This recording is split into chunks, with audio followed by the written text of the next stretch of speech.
जय श्री कृष्ण, जय माताजी, हर हर महादेव। परी किचन ब्लॉग्स में आपનું हार्दिक स्वागत છે। फ्रेंड्स, અત્યારે મારા રસોડામાં મેં બનાવ્યું છે ગલકાનું શાક રસાવાળું અને બાજરીનો રોટલો। જો બાજરીનો રોટલો હોય અને ગલકાનું શાક હોય તો છોડીને ખાવાની જ મજા કંઈક અલગ છે। અત્યારે વરસાદ પડે છે એટલે ઠંડકમાં બાજરી ખવાય, બાકી આમ ગરમ પડે। તો જો હું બતાવું તમને, જો આ રસાવાળું શાક છે। વાવ,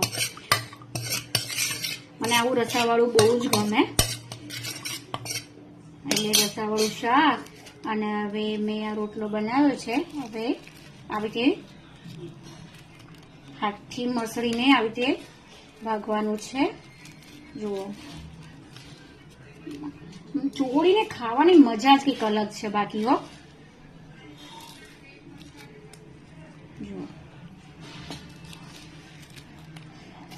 આજે ભાખરી બનાવીને રોટલો બનાવ્યો। હસબન્ડ કે મારે ભાખરી ખાવી છે અને મને રોટલો ખાવાનું મન થયું। મારા ડોટરને બી ભાવે હો રોટલો, એટલે રોટલો બી બનાવ્યો। એટલું મસ્ત લાગશે ને આજ તો તમે જોજો। તો અંદર નાખ્યો, હવે અંદર ઘી નાખશું। વાવ, અને હવે આવી રીતે ચોળવાની। જો ગોળ નાખવો તો ગોળ બી નખાય। જો રસાવાળું હોય શાક અને આવી રીતે રોટલો, વાહ। આવી રીતે મારી જેમ કેટલા લોકો છે કે જે ભાવે, બધાની અલગ અલગ ચોઈસ। કોઈને ભાવે, કોઈને ના બી ભાવે હો, પણ અમને લોકોને બધાને ભાવે છે એવી તો ખાધું।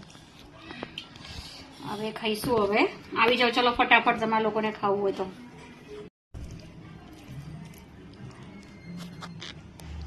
ચલો હવે ખાઈશું। ચલો આવી જાઓ ખાવા, કોને ભાવે છે? વાહ, એમ લાગે 32 પકવાન આવી ગયા।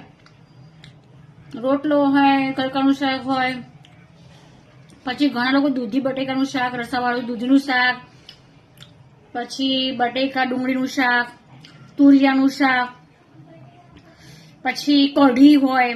આ રોટલો, આ બધા જેટલું મેં કીધું એ બધા સાથે રોટલો છોડીને ખાવાની મજા જ કંઈક અલગ હોય, મજા આવે બાકી સાચે। એક વાર તમે ટ્રાય કરજો, તમને લાગે આવું છોડીને શું ખવાતું હશે? અરે આ દેશી પદ્ધતિ કહેવાય। ગામડામાં હોય ને, ગામડામાં પહેલા આવી રીતે જ બધા ખાતા। હું ગામડે જાઉં ને તો જે અમારા બા દાદા પહેલા જમાનામાં